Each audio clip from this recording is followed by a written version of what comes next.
और अभी आपको बताएंगे कि आर्मी चीफ आसिम मुनीर की सदर यूएई से मुलाकात, भाई की वफात पर ताज़ियत। यूएई के सफारतखाने ने ट्वीट में बताया कि chief of army staff general Asim Munir ने सदर मुत्तहिदा अरब अमारात मोहम्मद बिन नहान से मुलाकात की है।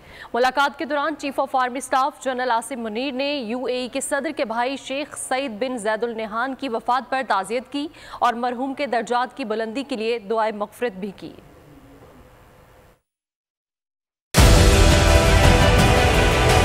डिजिटल लोन स्कैम, आवाम को कर्जों के जाल में फंसाकर लूटने वाले भेड़िए बेनकाब। बोल की काविशें बाराबर साबित हो गईं, ऑनलाइन कर्ज माफिया के गिर्द घेरा तंग हो गया है। बोल ने दिया अपने आवाम का साथ, उठाई इस स्कैम के खिलाफ आवाज। बोल की डिजिटल लोन स्कैम के खिलाफ आगाही मुहिम की सबसे बड़ी ट्रांसमिशन 59% आवाम ने देखी अपनी स्क्रीन पर, क्योंकि बोल है पाकिस्तान का नंबर 1 न्यूज चैनल।